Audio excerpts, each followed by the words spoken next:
200 বছর আগের গুপ্তধন, যা পাওয়ার জন্য যুগের পর যুগ ইতিহাসে হয়েছিল রক্তক্ষয়ী যুদ্ধ।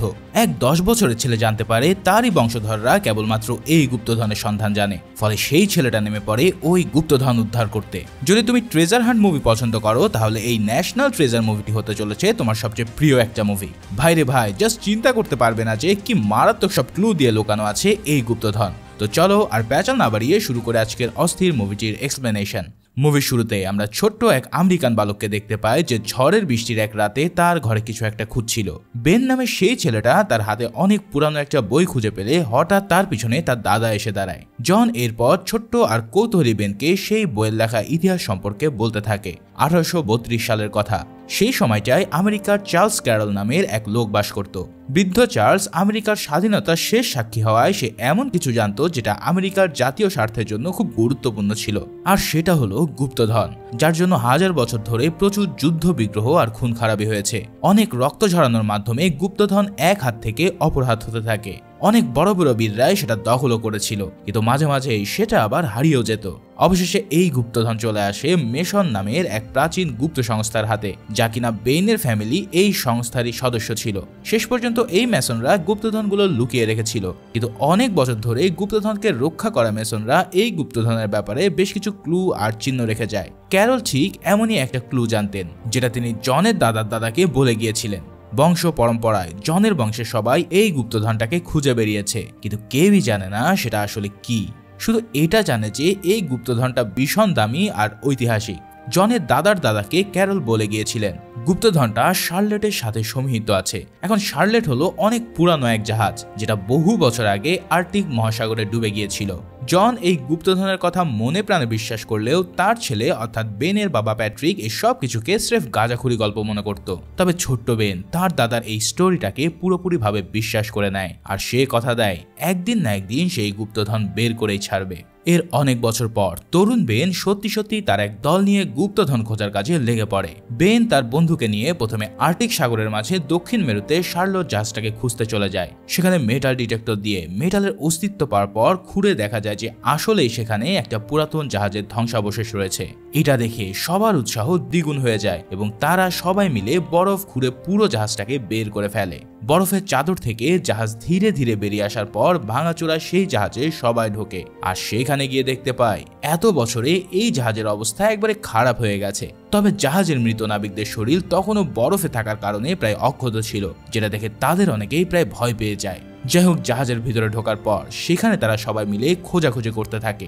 বেন হঠাৎ দেখতে পায় জাহাজের মৃত ক্যাপ্টেনের হাত একটা ব্যারেলের উপর রাখা, অর্থাৎ ক্যাপ্টেন সেটাকে গার্ড করছিল। বরফে জমা সে হাতটা সরিয়ে বেন ব্যারেলের ভিতর থেকে একটা বক্স খুঁজে পায়। বক্স দেখে সবাই মনে করে বসে যে এটাই হয়তো সেই গুপ্তধন, কিন্তু বক্স খোলার পর অনেক পুরনো একটা মিউচুয়াম পাইপ পাওয়া যায়। এই পাইপের গায়ে নকশার খাঁজ দেখে বেন বুঝতে পারে যে এটা আসলে একটা ক্লু। তাদের সাথে কোনো কালি না থাকায় বেন তার নিজের আঙ্গুল কেটে রক্ত বের করে সেই পাইপের গায়ে লাগিয়ে নেয়। এরপর পাইপটাকে কাগজের উপরে রোল করতে কাগজে কিছু লেখা ভেসে ওঠে, যেগুলো ছিল এই গুপ্তধন পাওয়ার জন্য কোড ওয়ার্ড। বেন এতটাই জিনিয়াস আর বুদ্ধিমান ছিল যে সে খুব দ্রুতই এই সব কোডগুলোর মিনিং বের করে ফেলে। আসলে এত বছর ধরে বেন শুধু হিস্ট্রি নিয়ে কেবল পড়াশোনা করেছে, যার কারণে আদি থেকে অদ্য পর্যন্ত সে সব বিষয় তার নখদর্পণে আছে। যাক, এরপর সে বুঝতে পারে যে এই কোডগুলো নির্দেশ করছে যে আমেরিকার স্বাধীনতার ঘোষণাপত্রের পিছনে একটা ইনভিজিবল ম্যাপ রয়েছে, আর সেই ম্যাপই তাদেরকে গুপ্তধনের ঠিকানা জানিয়ে দেবে। কিন্তু স্বাধীনতার ঘোষণাপত্র তো আর যে সে জিনিস নয় যে চাইলেও কেউ তাদেরকে সেটা দিয়ে দেবে। তাই বেনের সঙ্গে ইয়ান প্রস্তাব দেয় যে এই ঘোষণাপত্রটি সে চুরি করবে। ইয়ান আসলে একজন আমেরিকান ধনী ব্যক্তি ছিল যে এই মিশনে বেনকে স্পন্সর করছিল, কিন্তু হঠাৎ ইয়ান এটা রিভিল করে যে সে আসলে একজন ক্রাইম বস। তাই স্বাধীনতার ঘোষণাপত্র চুরি করা তার কাছে ডাল ভাত। তবে বেন কোনোভাবে এই ঘোষণাপত্রটি চুরির অনুমতি দেবে না বলে জানিয়ে দেয়। ইয়ান প্রথমে তাকে বোঝানোর চেষ্টা করলেও বেন যখন মানছিল না, তখন সে বেনের দিকে পিস্তল তাক করে ফেলে। সে জানায় এই মিশনে তাহলে তার আর কোনোই দরকার নেই। বেন তখন বলে তাকে মেরে ফেললে তারা কোনোদিনই এই গুপ্তধনের কাছে পৌঁছাতে পারবে না, কেননা মেসনের বংশধর হিসেবে বেনের কাছে এমন সব ক্লু রয়েছে যেগুলো সে ছাড়া আর কেউই বুঝতে পারবে না। ইয়ান তখন বেনের বন্ধু রাইলিকে মারার হুমকি দেয়। তবে বেন তখন একটা ফ্লেয়ার জ্বালিয়ে বলে তোমার পায়ের নিচের দিকে তাকাও, কারণ পুরো জায়গাটিতে তখন গান পাউডার দিয়ে ভরা ছিল। তাই সে হুমকি দেয়, যদি এই ফ্লেয়ারটা আমি এখানে ফেলে দিই তাহলে তোমরা সবাই পুরো বারবিকিউ হয়ে যাবে। এই বলে সে ইয়ানের দিকে সেই ফ্লেয়ারটা ছুড়ে দিলেই কিছুক্ষণ পর সেখানে দাউ দাউ করে আগুন জ্বলে ওঠে। এটা দেখে সবাই নিজের যান বাঁচানোর জন্য প্রাণপণ দৌড় দিলে বেন তার বন্ধু রাইলিকে নিয়ে জাহাজের ডেকের একটা সিক্রেট চেম্বার দিয়ে বেরিয়ে আসতে সক্ষম হয়। ওদিকে ইয়ানও কোনোভাবে দৌড়ে বেরিয়ে আসতে পারলেও তার এক লোক সেই জাহাজের ভিতরে আটকে যায়। এর কিছুক্ষণ পরে জাহাজের সব গান পাউডার জ্বলে ওঠে আর এক বিশাল বিস্ফোরণে তার ধ্বংস হয়ে যায়। এরপর তারা যখন বেরিয়ে আসে তখন বেন জানায় যে তাকে যেভাবেই হোক এই স্বাধীনতার ঘোষণাপত্রটি রক্ষা করতে হবে, যার ফলে বেন আর রাইলি এরপর সোজা চলে যায় ন্যাশনাল আর্কাইভসের সেক্রেটারি অ্যাবিগাইলের কাছে।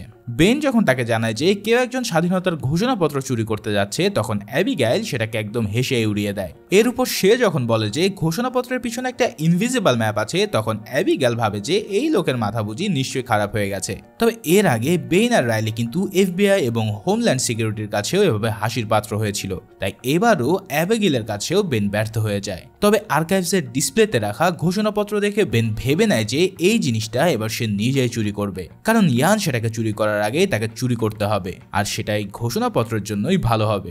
রাইলি তখন বেনকে বোঝায় যে এই ঘোষণাপত্র চুরি করতে যাওয়া মানে নিজেকে জেলখানায় দাওয়াত দেওয়া, কেননা যখন সেটা ডিসপ্লেতে থাকে তখন বুলেট প্রুফ কাঁচ, গার্ড আর সেন্সর দিয়ে তা ঘেরা থাকে, আর যখন সেটা ডিসপ্লেতে থাকে না তখন আর্কাইভস রুমের নিচের ভল্টে চলে যায়। কিন্তু বেন সব কিছু শোনার পরেও নিজের ডিসিশনে অটল থাকে। এখন এই সপ্তাহের শেষে ন্যাশনাল আর্কাইভসে একটা গালা ইভেন্টের অনুষ্ঠান রয়েছে যেখানে নাচ গান আর পার্টি হবে। ঠিক সেই সময়টাতেই ঘোষণাপত্র অন্যান্য ডকুমেন্টসের সাথে প্রিজার্ভেশন রুমে রাখবে, কেননা প্রতি সপ্তাহের শেষে আর্কাইভসের ডকুমেন্টগুলো এখানে চেক আপ করা হয় যাতে সেগুলো কোনোভাবে নষ্ট না হয়। ঠিক এই সময়টাতে বেন আর রাইলি মিলে ঘোষণাপত্র চুরি করার ডিসিশন নেয়, কারণ ওই সময়টাতেই সিকিউরিটি লেভেল সবচেয়ে কম থাকবে। এর জন্য রাইলি প্রথমে আর্কাইভসের পাশে একটা আন্ডারগ্রাউন্ডের ক্যাবেল রুমে চলে যায়। সেখানকার একটা পাইপ দিয়ে রাইলি তার একটা তার ঢুকিয়ে দেয় যেটা সরাসরি প্রিজার্ভেশন রুমে সিসিটিভি তারকে কানেক্ট করে। এর ফলে এখান থেকে সে রুমের সব ফুটেজ রাইলি নিজের কম্পিউটারে দেখতে পারবে। অন্যদিকে বেন তার বাড়িতে বসে এমন এক কেমিক্যাল টেস্ট করে যেটা কারোর ফিঙ্গারপ্রিন্টের ছাঁচ তৈরি করতে পারে, আর একবার সে ছাঁচকে নিজের আঙ্গুলে লাগিয়ে নিলেই তার আঙ্গুলে চলে আসবে ওই ব্যক্তির ফিঙ্গারপ্রিন্ট। ভাইরে ভাই, চুরি করার এমন এক্সপার্ট টেকনিক এর আগে কোথাও আমি দেখিনি। যাই হোক, নির্দিষ্ট দিনে রাইলি সেই আন্ডারগ্রাউন্ড রুম থেকে ঘোষণাপত্রের ডকুমেন্টের কেসটা সেন্সর ডিসেবল করে দেয়। এর জন্য তৎক্ষণাৎ প্রিজার্ভেশন রুমের কর্মীরা অ্যাবিগাইলকে সেই ব্যাপারটা জানালে সে দ্রুত সেন্সরগুলো মেরামত করার জন্য আদেশ দিয়ে পার্টিতে চলে যায়। তবে কেউই এটা খেয়াল করেনি যে রাইলি আসলে সিসিটিভি ক্যামেরা হ্যাক করে প্রতিটা ক্যামেরাতেই আগের ফুটেজগুলো রিপ্লে করছিল, অর্থাৎ এর জন্যই বেন সেফলি প্রিজার্ভেশন রুমে ঢুকতে পারবে। এখন এই পার্টিতে বেন আগে ভাগে একজন গার্ডের ছদ্মবেশে চলে এসেছিল। ভিতরে ঢোকার পর সে অ্যাবিগাইলের সাথে পার্টিতে দেখা করতে চলে যায়। এই পুরো সময়টা জুড়েই বেন আর রাইলি মাইক্রোফোনের মাধ্যমে একে অন্যের সাথে যোগাযোগ রাখছিল। অ্যাবিগাইলের সাথে কথা বলার সময় বেন তার সাথে ড্রিঙ্কসের গ্লাস পাল্টাপাল্টি করে নেয়, ফলে এর মাধ্যমে তার কাছে চলে আসে অ্যাবিগাইলের ফিঙ্গারপ্রিন্ট। এখন বেনের অ্যাবিগাইলের ফিঙ্গারপ্রিন্ট দরকার এই কারণ একমাত্র অ্যাবিগাইলের ফিঙ্গারপ্রিন্ট দিয়েই সেই ভল্ট খোলা যেত। যাই হোক, সেইখান থেকে ওই গ্লাসটা সে কালেক্ট করে এবং তার নিজের সেই কেমিক্যাল দিয়ে সে ওই ফিঙ্গারপ্রিন্টটা উদ্ধার করতে সক্ষম হয়। ফিঙ্গারপ্রিন্ট পেয়ে যাওয়ার পর বেন এবার কাজ শেষ করার উদ্দেশ্যে প্রিজার্ভেশন রুমের দিকে রওনা দেয়। তবে এদিকে ঘটে এক অন্য কাহিনী। সেই মাফিয়া বস ইয়ানো তলে তলে ঘোষণাপত্র শুরু করার জন্য প্রোগ্রাম সেট করে রেখেছিল, তাই সে নিজের কিছু লোক নিয়ে সেই ন্যাশনাল আর্কাইভসের সাথে সংযুক্ত আন্ডারগ্রাউন্ড টানেলে ঢুকে পড়ে। একের পর এক টানেলের দরজা খোলার পর অবশেষে তারা আর্কাইভস রুমের ভিতরে ঢুকতে সক্ষম হয়। ঢোকার পরপরই এক গার্ডকে তারা ট্রেজার মেরে অজ্ঞান করে দিয়ে প্রিজার্ভেশন রুমের দিকে আগাতে থাকে। ওদিকে বেন ততক্ষণে কিন্তু ঘোষণাপত্র চুরি করার জন্য রুমে ঢুকে পড়েছে।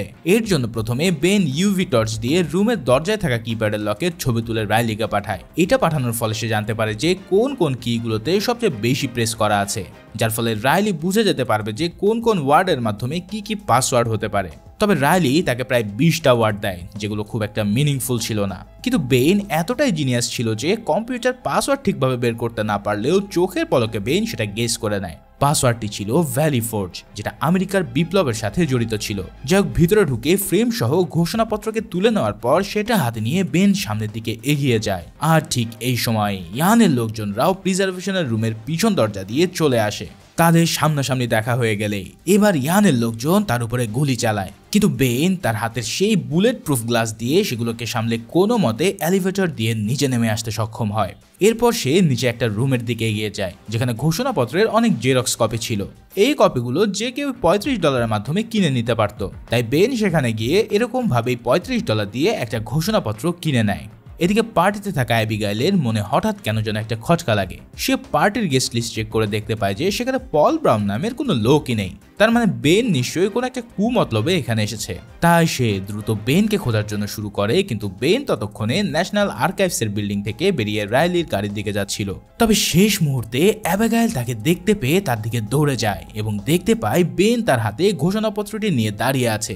এদিকে আর্কাইভসের ভিতর থেকেও কর্মীরা যখন টের পেয়ে যায় যে ঘোষণাপত্র চুরি হয়ে গেছে, তখন তারা সেখানে সাইরেন বাজিয়ে দেয়। এই সাইরেন দেখে অ্যাবিগাইল বুঝতে পারে যে বেন নিজের হাতে ওই ঘোষণাপত্রটি চুরি করে নিয়েছে। অ্যাবিগাইল চিৎকার করে সিকিউরিটি ডাকতে শুরু করলে বেন এবার তার হাতের ঘোষণাপত্রটি ওকে তুলে দেয়। ওদিকে ইয়ানের টিম এসে দেখতে পায় বেনের বদলে অ্যাবিগাইল এখন ঘোষণাপত্র নিয়ে দাঁড়িয়ে আছে। তাই তারা দ্রুতই অ্যাবিগাইলকে টেনে হেঁচড়ে নিজেদের গাড়িতে তুলে নেয়। দূর থেকে এসব দেখতে পেয়ে বেনও ইয়ানের পিছু নেওয়া শুরু করে। বেন তাদের পিছু নিলে ইয়ান আর তার দলবলের মধ্যে গোলাগুলি শুরু হয়। তবে এই গন্ডগোলের মধ্যে ভীষণ ঝাঁকুনিতে হঠাৎ দরজা খুলে গিয়ে অ্যাবিগাইল প্রায় পড়ে যাচ্ছিল। তবে শেষ মুহূর্তে অ্যাবিগাইলের হাত থেকে সেই ঘোষণাপত্রটি পড়ে যায় আর বেনও তাকে তার গাড়িতে নিয়ে নিতে সক্ষম হয়। তবে অ্যাবিগাইল বেঁচে যাওয়ার পরেও বেনের উপরে সে চেঁচামেচি করতে থাকে, কেননা সে ভেবে বসেছিল যে বেন আর ইয়ান হয়তো একই দলের লোক। তবে বেন তাকে অবাক করে দিয়ে পাশ থেকে ঘোষণাপত্র বের করে দেখায় যে এটাই হলো আসলটা। ওদিকে ঘোষণাপত্র পেয়ে ইয়ানরা তো একবারে আকাশে উঠছিল। তবে সেটা খুলে দেখতেই তারা বলদ বনে যায়। আসলে বেনের সেই $35 দিয়ে কেনা ঘোষণাপত্রটি ওই ইয়ানকে ধরিয়ে দিয়েছিল।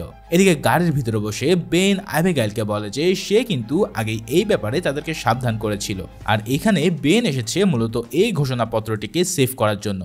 এবার এক্সপ্লেইনে ফেরা যাক। অন্যদিকে আর্কাইভসের ভিতরে তখন রেড অ্যালার্ট জারি করে সমস্ত লোককে বিল্ডিং এর ভিতরে আটকে রাখা হয়েছিল।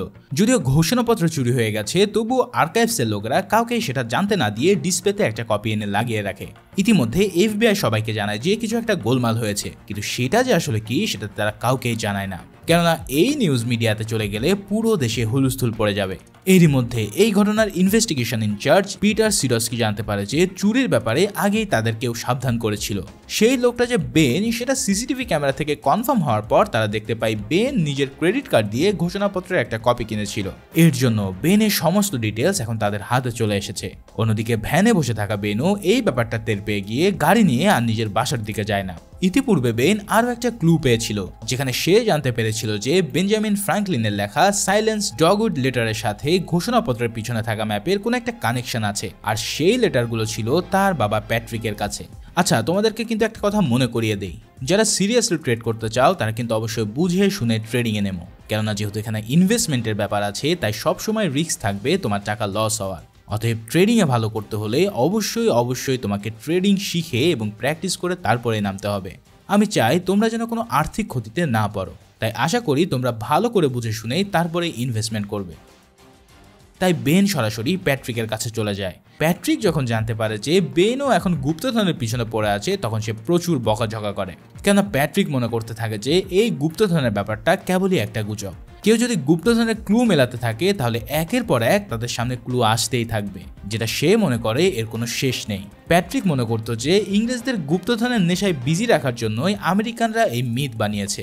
যাই হোক, বেনের কাছ থেকে ইনভিজিবল ম্যাপের কথা শোনার পর প্যাট্রিক বলে এমন কোনো কালিকে ভিজিবল করতে হলে তার উপরে তাপ দিতে হবে, কিন্তু ঘোষণাপত্র অনেক পুরাতন হওয়ায় তাপ দেওয়া অনেকটাই রিস্কি। তাই বেন এবং অ্যাবিগেল সেটার উপরে কেমিক্যাল টেস্ট করার সিদ্ধান্ত নেয়। তবে কেমিক্যালের প্রভাবে কোনো কালি ফুটে না উঠলেও যখন তারা মুখ দিয়ে গরম হাওয়া বের করে তখন ম্যাপের উপরে ধীরে ধীরে কালি ফুটতে শুরু করে। তারপরেই অ্যাবিগেল একটা হেয়ার ড্রায়ার দিয়ে সাবধানে তাপ দিয়ে দেখতে পায় যে পুরো কাগজটাতেই কালি দিয়ে কিছু সংখ্যা ভেসে উঠেছে, কিন্তু সেখানে আসলে কোনো ম্যাপ ছিল না। তখন বেন বুঝতে পারে যে এই সংখ্যাগুলো আসলে সাইফার কোড, যেগুলো সাইলেন্স ডগউড লেটারের সাথে জড়িত। এখন সেই লেটারের লাইন আর শব্দের নাম্বারগুলো এই সংখ্যার সাথে মেলালেই হয়তো তারা আবারও নতুন কোনো ক্লু পাবে। কিন্তু প্যাট্রিক জানায় যে তার কাছে এখন আর ওই লেটারগুলো নেই, কারণ সে এগুলোকে ফিলাডেলফিয়ার ফ্র্যাঙ্কলিন ইনস্টিটিউটকে দান করে দিয়েছে। বেন যখন ফিলাডেলফিয়ার উদ্দেশ্যে বেরিয়ে যাচ্ছিল তখনই প্যাট্রিক খেয়াল করে যে এতক্ষণ বেনরা যেই কাগজ নিয়ে এক্সপেরিমেন্ট করছিল সেটা ছিল আসলে আমেরিকার স্বাধীনতার ঘোষণাপত্র। এটা দেখার পর প্যাট্রিকের রিয়াকশন দেখার মতো ছিল। যাই হোক, এরপর তারা প্যাট্রিককে একটা চেয়ারের সাথে বেঁধে রেখে তার গাড়ি নিয়ে ফিলাডেলফিয়ার উদ্দেশ্যে রওনা দিয়ে দেয়। এরই মাঝে এফবিআই এজেন্ট সিরিজকে এসে প্যাট্রিককে ওই অবস্থা থেকে উদ্ধার করে। তারা প্যাট্রিকের কাছ থেকে ইনফরমেশন নিয়ে বেনকে খোঁজা শুরু করে, কেননা তাদের কাছে বেনকেই চোর মনে হচ্ছিল। এদিকে ফিলাডেলফিয়ায় পৌঁছানোর পর রাইলি একটা পিচ্চি স্কুল বয়কে সেই লেটারগুলোর কাছে পাঠায় যাতে সে সাইফার ওয়ার্ডগুলো মিলিয়ে কোড আনতে পারে। বেশ কয়েকবার লেটারের কাছে আসা যাওয়া করার পর সেই ছেলেটা একটা কোড পায়, যেটা হলো the vision to see the treasure past comes and the timely shadow crosses in the front of house of pass.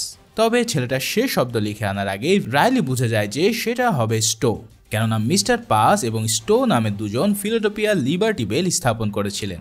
এখন বেন আর অ্যাবিগেলও বুঝে যায় যে তাদেরকে লিবার্টি বেলের কাছে যেতে হবে, কিন্তু timely shadow crosses in the front of the house বলতে যেটা বোঝাচ্ছে সেটা হলো নির্দিষ্ট একটা সময়ে যখন ফিলাডেলফিয়ার ইন্ডিপেন্ডেন্স হলের ছায়া কোথাও পড়বে তখন সেই ছায়া থেকে কোনো একটা ক্লু পাওয়া যাবে।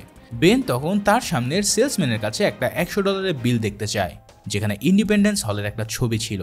এবার সেই টাকার মধ্যে থাকা ইন্ডিপেন্ডেন্স হলের ক্লক টাওয়ারের ঘড়িটার সময় ছিল তখন 2:20। তবে বেন যখন এটা আবিষ্কার করে তখন বেজে গিয়েছিল প্রায় 3টা। কিন্তু রাইলি জানায় 1918 সালের আগে ডে লাইট সেভিং ইউজ করা হতো না, তার মানে এখন 3টে বাজলেও সেই সময়টাতে তখন 2টো বাজত। এই কথা শুনে বেন তখন সবাইকে নিয়ে ছুট দেয়। মূলত আমেরিকানরা দিনের সময় ধরে রাখার জন্য তাদের ঘড়িকে 1 ঘন্টা এগিয়ে দিয়েছিল, যেটাকে বলা হয় ডে লাইট সেভিং। আর এই সেভিং এর কারণেই এখনকার সময় 3টা মানে 1918 সালে সেটা 2টো ছিল, অর্থাৎ ক্লক টাওয়ারের সময়ে এখনকার সময় হবে 3:20। যাই হোক, বেন তার সঙ্গীদেরকে নিয়ে সবার আগে ইন্ডিপেন্ডেন্স হলে চলে যায়। এরপর সোজা তারা ক্লক টাওয়ারের উদ্দেশ্যে রওনা দেয়। এরপর 3:20 সূর্যের ছায়া অনুসরণ করে তারা একটা দেওয়ালের খোঁজ পায়। সেখানে গিয়ে বেন দেখতে পায় একটা ইটে ছোট্ট একটা গর্ত খোদাই করা আছে। খুঁচিয়ে খুঁচিয়ে দেওয়াল থেকে সেই ইটটা বের করার পর বেন তার ভিতরে একটা চশমার মতন দেখতে অকিউলার ডিভাইস পায়। এই চশমাগুলো দিয়ে প্রাচীন আমলে গোপন মেসেজ লেখা হতো এবং সেগুলোকে দেখা যেত। এই ডিভাইস দিয়ে ঘোষণাপত্রের উপরে চোখ বোলানোর পরেই বেন একটা নকশা দেখতে পায়, যেখানে লেখা ছিল হেয়ার অ্যাট দ্য ওয়ালস। এই বাক্যটিতে হেয়ার শব্দে 2টোই ব্যবহার করা হয়েছিল, যেটা আসলে কোনো ভুল নয়, কিন্তু বরং সেটা হলো আর একটা ক্লু। মানে এই ধাঁধায় তারা একের পর এক অদ্ভুত ধরনের ক্লু পেয়ে যাচ্ছে। এদিকে ইয়ানও কিন্তু এই ডগউড লেটারের ব্যাপারে জানতো, কারণ এই ক্লু পাওয়ার সময় সে বেনের সাথে ছিল। সেখান থেকে ফিলাডেলফিয়ার ইন্ডিপেন্ডেন্স হলের ব্যাপারে জানতে পেরে সেও সেখানে চলে এসেছিল। এরপর সে ওই পিচ্চি ছেলেটার কাছ থেকে জেনে নেয় যে লেটারের সাইফার ওয়ার্ডে শেষ অক্ষরটা কি ছিল। সেই ওয়ার্ডটা পেয়ে স্টো লিখে সার্চ করার পর লিবার্টি বেলের ব্যাপারে জানতে পেরে সে ইন্ডিপেন্ডেন্স হলে চলে আসে। ইতিমধ্যে বেন ইয়ানকে দেখতে পেয়ে রাইলি আর অ্যাবিগেলকে আলাদা হয়ে যেতে বলে, কেননা ভাগ হয়ে গেলে ইয়ানের পক্ষে তাদেরকে ধরা কঠিন হবে। তখন বেন একদিকে চলে যায় আর রাইলি আর অ্যাবিগেল চলে যায় অন্যদিকে। ইয়ান এবং তার লোকেরা এবার এদেরকে ধরে আনার জন্য তাদের পিছু দৌড়াতে থাকে। এভাবে দৌড়াতে গিয়ে রাইলি আর অ্যাবিগেল আলাদা হয়ে পড়ে এবং শেষ পর্যন্ত দৌড়াতে দৌড়াতে তারা আবারও একত্রিত হয়। আর অন্যদিকে বেনও শেষ পর্যন্ত ইয়ানের লোকের হাতে ধরা পড়ে, কিন্তু সেই লোক দেখতে পায় যে বেন আসলে ঘোষণাপত্রের খালি কৌটা নিয়ে দৌড়াচ্ছিল। ওদিকে দৌড়াতে গিয়ে এক লোকের সাথে ধাক্কা খেয়ে অ্যাবিগেলের হাত থেকে আসল ঘোষণাপত্রটি রাস্তায় পড়ে যায়। কিন্তু একদম শেষ মুহূর্তে সেখানে ইয়ান চলে এসে ওই ঘোষণাপত্রটি নিয়ে চলে যায়। এদিকে এফবিআইও বেনের পিছু নিতে নিতে এখানে এসে পড়েছিল এবং ফাইনালি তারা বেনকে ধরে নিয়ে যায়। বেন যখন সিডাস্কিকে পুরো কাহিনী খুলে বলে তখন সিডাস্কি বলে যে যদি বেন ইয়ানের হাত থেকে ঘোষণাপত্র নিয়ে আসতে সাহায্য করে তাহলে তারা বেনের কম শাস্তি পাওয়ার জন্য অনুরোধ করবে। ওদিকে ইয়ান জানতো যে বেন ছাড়া সে আর বেশি দূর আগাতে পারবে না, কারণ বাকি সব ক্লু একমাত্র বেনই জানে। তাই ইয়ান তার ক্ষমতা ব্যবহার করে নিউ ইয়র্কের ইউএসএস এন্ট্রিপিড নামের এক জাহাজের উপরে এফবিআইয়ের সাথে একটা মিটিং ফিক্স করে। সেই সময়টায় এফবিআই বেনের সাথে মাইক্রোফোনে সবসময় যোগাযোগ রাখছিল যাতে বেন ইয়ানকে ধরতে সাহায্য করে। কিন্তু শেষ পর্যন্ত বেন ইয়ানের সাহায্যে জাহাজ থেকে লাফ দিয়ে পালিয়ে যায়, কারণ ইয়ানই বেনকে এভাবে পালানোর জন্য একটা প্ল্যান দিয়ে রেখেছিল। পানিতে ডাইভ দেওয়ার পর একজন আন্ডার ওয়াটার ড্রাইভার এসে বেনের মুখে মাস্ক লাগিয়ে তাকে উদ্ধার করে। এরপর তার সাহায্যে বেন ইয়ানেরই একটা শিপে উঠে বসে। রাইলি আর অ্যাবিগেল ফোন করে বেনকে জানায় যে ইয়ানের সাথে আসলেই তারা ডিল করেছে যাতে ইয়ান বেনকে মুক্ত করে দেয়। অ্যাবিগেল এটাও জানায় যে তারা হেয়ার অ্যাট দ্য ওয়ালের রহস্য সমাধান করে ফেলেছে। এই বাক্যটা মূলত ওয়াল স্ট্রিট আর ব্রডলি যেখানে মিশে গেছে সেই জায়গাটাকে নির্দেশ করেছে। ইয়ান এরপর বেনকে ঠিক সেই জায়গাতে নিয়ে এসে পরবর্তী ক্লুর ব্যাপারে সবকিছু খুলে বলতে বলে। তখন বেন বলে যে গুপ্তধন হয়তো ওয়াল আর ব্রডলির মধ্যে কোনো একটা জায়গাতে আছে, কারণ হিয়ার অ্যাট দ্য ওয়াল সেই কথাটাই বলছে। কিন্তু ইয়ান বেনের কথায় একদম স্যাটিসফাইড হয় না। সে বেনকে দেখায় তার লোকজনরা বেনের বাবা প্যাট্রিককে কিডন্যাপ করেছে, তাই বেন যেন এখন তাকে সবকিছু ক্লিয়ারলি বলে। তখন বেন বলতে বাধ্য হয় যে তাদের পরবর্তী ঠিকানা হলো ট্রিনিটি চার্চ, কারণ হিয়ার অ্যাট দ্য ওয়াল লেখাটার উপরে একটা চার্চের সিম্বল ছিল। এই ইনফরমেশন পাওয়ার পর ইয়ান, বেন এবং বাকি সবাই ট্রিনিটি চার্চে চলে যায়। চার্চে বসে সেই অ্যাকিউলিয়ার ডিভাইস দিয়ে তারা আবারও ঘোষণাপত্র দেখার পর বেন দেখতে পায় সেখানে পার্কিংটন লেন নামের কোনো একটা জায়গার কথা লেখা আছে, যেটা চার্চের নিচে বহু বছর আগে তৈরি করা হয়েছে। বেন আর ইয়ান তখন চার্চের নিচের একটা আন্ডারগ্রাউন্ড পাস আবিষ্কার করে। এই আন্ডারগ্রাউন্ডে তাদের একটা দেওয়ালে কিছু পুরাতন কবর ছিল। তার মধ্যে একটা কবর পার্কিংটন লেনের চিহ্ন দেখা মাত্রই ইয়ানের লোকজন সেই ফলকটাকে ভেঙে ফেলে। এবার সেখান থেকে একটা পুরাতন কফিন বের হয়, যার মধ্যে ছিল আস্ত এক কঙ্কাল। এরপর সেই ফলকের ভিতরে থাকা প্যাসেজের মধ্যে ঝুঁকে তারা পুরাতন এক ঘরের সন্ধান পায়। পুরো জায়গাটা দেখে মনে হয় যেন সেটা হাজার বছরের পুরাতন কোনো এক গুহা। মশাল জ্বালিয়ে কিছু দূর আগানোর পরেই তারা একটা বিরাট গভীর গর্ত দেখতে পায়, যার চারিপাশে অনেকগুলো কাঠের সিঁড়ি ছিল। সবাই যখন ভাবে যে সেই কাঠের সিঁড়ি দিয়ে হয়তো নিচে নামা যাবে, তখন তারা সিঁড়ি বেয়ে নিচে নামা শুরু করে। কিন্তু পুরাতন সিঁড়ির তক্তাগুলো এতটাই নরম হয়ে গিয়েছিল যে হঠাৎ একজন সেই সিঁড়ি ভেঙে সোজা নিচে পড়ে যায়। সাথে সাথেই তাদের সবাই প্রচণ্ড প্যানিকড হয়ে পড়ে। ধীরে ধীরে সবার পায়ের নিচে সিঁড়িগুলো ভাঙতে থাকলে তারা নিজেদের জীবন বাঁচানোর অনেক চেষ্টা করতে থাকে। এভাবে সবাই সেখানে মরতে বসলেও শেষ পর্যন্ত নিজেদেরকে তারা কোনো মতে বাঁচিয়ে নেয়। কিন্তু এই চক্করে অ্যাবিগাইলের হাত থেকে ঘোষণাপত্রটি ছুটে গেলে বেন সেটাকে বাঁচানোর জন্য অ্যাবিগাইলকে ঠেলের নিচের পাটাতনে ফেলে দেয়, কেননা তার ভরের জন্য পাটাতন দুলতে দুলতে ঘোষণাপত্রটি নিচে পড়ে যাচ্ছিল। অ্যাবিগাইলকে ফেলে দেওয়ার পর বেন ঘোষণাপত্রটি ক্যাচ করতে সক্ষম হয়। এরপর বেন নিজেও সেই পাটাতনে চড়ে বসে, যেটার উপরে অ্যাবিগাইলকে সে ঠেলে ফেলে দিয়েছিল। শেষে সবাই মিলে একই কাঠের পাটাতনে উঠতে সক্ষম হয়, যেটা সেই আমলে একটা এলিভেটরের মতন কাজ করত। রশির সাহায্যে এই কাঠের এলিভেটরটা উপর নিচে ওঠানামা করানো যেত। এই এলিভেটরের সাহায্যে নিচে নামার পর তারা সবাই দেখতে পায় তাদের সামনে একটা বড় লণ্ঠন রাখা আছে। লণ্ঠনটি জ্বালানোর পর ইয়ান বেনকে পরবর্তী ক্লুর ব্যাপারে জিজ্ঞেস করে, কিন্তু এবার বেন বলে যে সত্যি তার কাছে আর কোনো ক্লু নেই। বেনের ভাষ্য মতে এইখানেই আসলে সেই গুপ্তধন রাখার কথা ছিল। কিন্তু এসব কথা শুনে ইয়ান ঠিকই বুঝতে পারে যে বেন নিশ্চয়ই তার কাছ থেকে কিছু একটা লুকোচ্ছে। তাই সে হুমকি দিয়ে বলে যে তুমি যদি পরের ক্লুটা আমাকে না বলো, তাহলে আমি তোমাদের এখানেই রেখে চলে যাব। এখন এমন একটা খারাপ অবস্থা দেখতে পেয়ে বেনের বাবা প্যাট্রিক হঠাৎই বলে ওঠে যে এই লণ্ঠনটাই হলো আসল ক্লু। আসলে বোস্টন শহরে ঠিক এমনই একটা লণ্ঠন রাখা আছে, যেটা আমেরিকার স্বাধীনতার আগেই ইংরেজদের আগমনের আভাস দেওয়ার জন্য ব্যবহার করা হয়েছিল। তার মানে ফাইনাল যে ট্রেজারটা আছে সেটা হবে বস্টনে। তবে এই ক্লু পেয়ে যাওয়ার পরেও ইয়ান বেনদের সাথে সঙ্গ না দিয়ে তাদেরকে সেখানেই ফেলে রেখে চলে যায়। তবে এরপরে সবাই জানতে পারে যে বেনের বাবা প্যাট্রিক আসলে ইয়ানকে ভুলভাল একটা কোড বলে দিয়েছে। কিন্তু কথা হচ্ছে তাহলে এবার তারা এখন এখান থেকে কিভাবে বের হবে, কারণ এলিভেটর ছাড়া এখান থেকে বের হওয়ার আর কোনো উপায় নেই। সবাই যখন ভাবতে থাকে যে তারা এখানে ফেসে গেছে, ঠিক তখনই বেন দেওয়ালের সামনে গিয়ে দেখতে পায় সেখানে একটা চোখ আঁকা রয়েছে। বেন দেওয়ালের নিচের দিকের মাটি উপরে লোহার বাটনের মতন কিছু একটা আবিষ্কার করে, যেটাতে চাপ দিতেই একটা দরজা খুলে যায়। তার মানে হয়তো এই রুমের ভিতরেই সেই ট্রেজারগুলো আছে। এরপর দরজাটিকে ঠেলে সরানোর পরেই তারা একটা রুমে এসে পড়ে, কিন্তু সেই রুমের সামনে দিয়ে আর কোনো দরজা বা ক্লু কিছুই ছিল না। সেই সাথে সাথে দেখা যায় পুরো রুমের সবকিছু এক প্রকার তছনছ হয়ে আছে। এর মানে হচ্ছে এর আগে হয়তো কেউ এখানে পৌঁছে গিয়ে তাদের সব গুপ্তধন নিয়ে গেছে। এখন এত দূরে এসে এভাবে খালি হাতে ফিরে যাবে দেখে বেন প্রচণ্ড হতাশ হয়ে পড়ে, কারণ সারাটা জীবন সে এই গুপ্তধনের পিছনেই ব্যয় করেছে। আর এখন এসে দেখা যাচ্ছে কেউ তার আগেই সে সব কিছু নিয়ে পগার পার হয়ে গেছে। তবে এত কিছুর মধ্যেও বেনের বাবা প্যাট্রিক তাকে বলে যে তুমি যে এই রুমটা আবিষ্কার করতে পেরেছো এটাই অনেক, কারণ আমি কখনো বিশ্বাস করতে পারিনি যে এই গুপ্তধনগুলো আসলে রিয়েল ছিল। তার মানে তুমি যে আমাকে ভুল প্রমাণ করতে পেরেছো এটাই আমি সবচেয়ে বেশি খুশি। যার ফলে এখন তাদের উচিত হবে এখান থেকে ফিরে যাওয়ার কোনো একটা উপায় বের করা, আর পরবর্তীতে অন্যান্য গুপ্তধনের খোঁজ চালিয়ে যাওয়া। এসব শুনে বেন কিছুটা শান্ত হয় এবং তারপরে সে বাইরে বের হওয়ার পথ খুঁজতে শুরু করে। রুমটা ভালো করে খোঁজার সময় বেন হঠাৎই আবার একটা বাটনের মতো কিছু একটা দেখতে পায়। এর মধ্যে একটা বাটনে খাঁজ কাটা ছিল, যেটা দেখে মনে হচ্ছিল সেটাই হয়তো কোনো চাবি ঢোকানো যাবে। হঠাৎ ওই লকের খাঁজগুলো বেনের কাছে কেমন যেন পরিচিত মনে হতে শুরু করে। তাই সে পকেট থেকে শার্লট জাহাজে পাওয়া সেই মার্চন পাইপটা বের করে আর দেখতে পায় পাইপের খাঁজের সাথে লকারের খাঁজ হুবহু মিলে যাচ্ছে। পাইপের দুইটা অংশই লকারের সাথে পুরোপুরি ফিট হয়ে যায়। এরপর চাবি ঘোরানোর মতন করে মোচড় দিতেই সামনে তাকিয়ে তাদের চোখ ছানা বড়া হয়ে পড়ে। তাদের সামনে পড়ে আছে হাজার বছরের পুরাতন সব মূল্যবান জিনিস। সেই প্রাচীন রোমান সাম্রাজ্য থেকে শুরু করে ইজিপ্টিয়ান সবকিছুর ইতিহাস যেন এখানে কানায় কানায় ভরা। হ্যাঁ, ঠিকই ধরেছ, এটাই হলো সেই গুপ্তধন। সেখানে এত এত জিনিস রাখা ছিল যে এই গুপ্তধনের মূল্য যে কত হবে সেটা আন্দাজ করারই বাইরে। সারা জীবন ধরে পরিশ্রম করার ফল এভাবে সফল হতে দেখে বেন যেন আবেগে আপ্লুত হয়ে পড়ে। এরপর মশালের মাধ্যমে পুরো ঘরে আগুন জ্বালালে তারা দেখতে পায় তাদের সামনে যেন আস্ত একটা অ্যান্টিক মিউজিয়াম দাঁড়িয়ে আছে।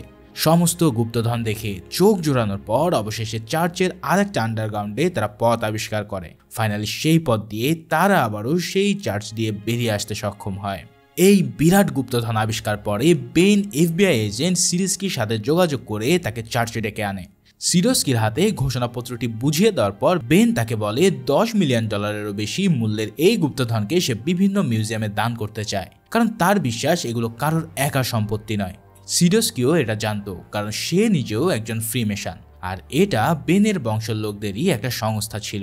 বেন সিরস্কিকে বলে তার বিরুদ্ধে যত অভিযোগ আনা হয়েছে সেগুলো তুলে নিতে হবে আর গুপ্তধন আবিষ্কারের জন্য বেনের ফ্যামিলি এবং রাইলিকে অফিসিয়ালি ক্রেডিট দিতে হবে। এসব শুনে সিরস্কি তার কথা হাসি মুখেই মেনে নেয়। ওদিকে বলদিয়ান কিন্তু বেনের বাবার ভুয়া ক্লু ধরে বোস্টনে চলে গিয়েছিল। এখন সেখানে গিয়ে ইয়ান আর তার লোকেরা মিলে যখন ওই লণ্ঠনটা খোঁজার চেষ্টা করছিল, তখন মোক্ষম সময়ে বেনের ইনফরমেশন অনুযায়ী এফবিআই এসে ইয়ান সহ পুরো দলবলকে অ্যারেস্ট করে নেয়। আর অন্যদিকে গুপ্তধন থেকে বেনের কোনো আর্থিক লাভ না হলেও লাভ কিন্তু একটা হয়েছিলই। এই অসাধারণ অ্যাডভেঞ্চার শেষে বেন আর অ্যাবিগাল একে অপরের প্রেমে পড়ে যায় আর তাদের মধ্যে একটা রোমান্টিক রিলেশনশিপের শুরু হয়। ঠিক এমনই একটা মুহূর্ত দিয়ে এই অসাধারণ মুভিটি এখানেই শেষ হয়ে যায়।